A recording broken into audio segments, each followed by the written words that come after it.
when did the conflict between Palestine and Israel begin?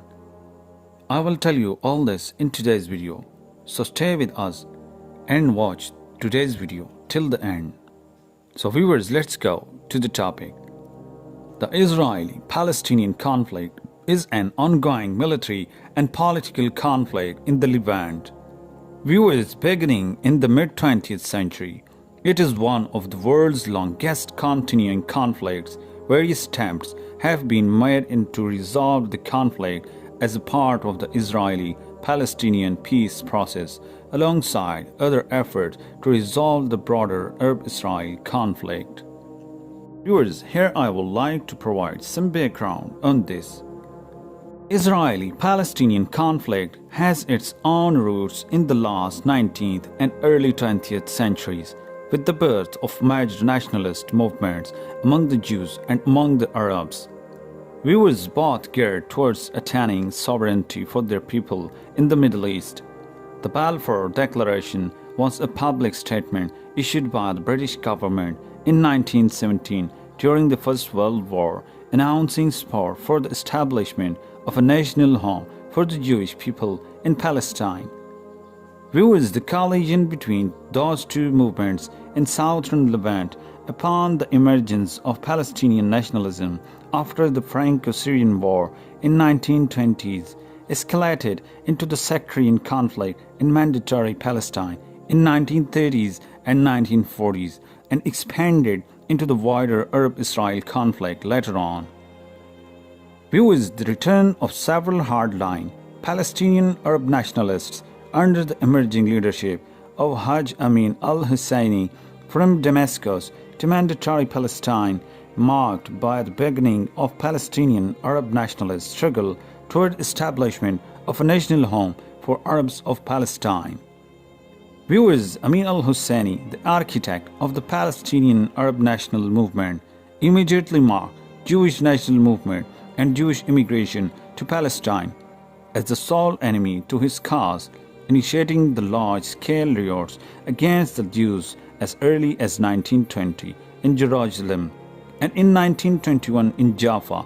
Among the result of the violence was the establishment of the Jewish Parliamentary Force Haganah in 1929.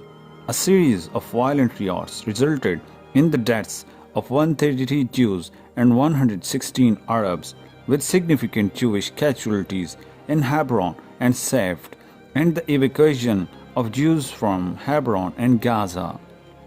Viewers, in the early 1930s, the Arab national struggle in Palestine and drawn many Arab nationalist militants from across the Middle East, such as Sheikh Izzeddin al-Qassam from Syria, who established the Black Hand militant group and had prepared the grounds for the 1936 Arab Revolt.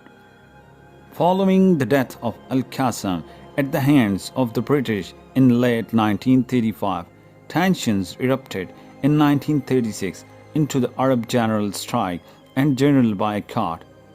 Viewers, the strike soon deteriorated into violence, and the 1936 to 1939 Arab Revolt in Palestine was bloodily repressed by the British, assisted by associated forces of the Jewish Settlement Police, the Jewish Supernumerary Police, and Special Night Squads. In the first wave of organized violence, lasting until early 1937, most of the Arab troops were defeated by the British and forced expulsion of much of the Arab leadership was performed.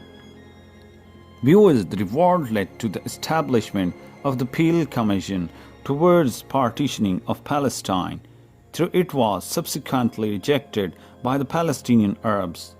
The two main Jewish leaders, Chaim Weizmann and David Ben-Gurion, accepted the recommendations, but some secondary Jewish leaders disapproved of it. The renewed violence, which had sporadically lasted until the beginning of World War II, ended with around 5,000 casualties. Viewers, mostly from the Arab side. With the eruption of the World War II, the situation in Mandatory Palestine calmed down. It allowed a shift toward a more moderate stance among Palestinian Arabs under the leadership of the Nashahibi clan and even the establishment of the Jewish Arab Palestine regiment under British command, fighting Germans in North Africa. The more radical exiled faction of al-Husseini, however, tended to cooperation with Nazi Germany and participated in the establishment of a pro-Nazi propaganda machine throughout the Arab world. Viewers' defeat of Arab nationalists in Iraq and subsequent relocation of al-Husseini to Nazi-occupied Europe tied his hands regarding field operation in Palestine, though he regularly demanded that the Italians and the Germans bob Tel Aviv. By the end of World War II, a crisis over the fate of the Holocaust survivors from the Europe led to renewed tensions between the Yishuv and the Palestinian Arab leadership. Viewers' immigration quotas were established by the British, while on the other hand, illegal immigration and Zionist insurgency against the British was increasing. On 29 November 1947, the General Assembly of the United Nations adopted Resolution 181, recommending the adoption of the implementation of a plan to partition Palestine into an Arab state, a Jewish state, and the city of Jerusalem. On the next day, Palestine was swept by violence for 4 months under continuous Arab provocation, and attack the issue was usually on the defensive, while occasionally retaliating. The Arab League supported the Arab struggle by forming the volunteer-based Arab Liberation Army, supporting the Palestinian Arab Army of the Holy War, under the leadership of Abd al-Qadir al-Husseini and Hassan Salama. On the Jewish side, the civil war was managed by the major underground militias, the Haganah, Irgun, and Lehi, strengthened by numerous Jewish veterans of World War II and foreign volunteers. By spring 1948, it was already clear that the Arab forces were nearing a total collapse, while Yishuv forces gained more and more territory, creating a large-scale refugee problem of Palestinian Arabs. That's it. Viewers, we hope you like our today's video. If you like, then like and share our videos. And if you haven't subscribed to our channel yet, then subscribe to our channel and press the bell icon for more videos.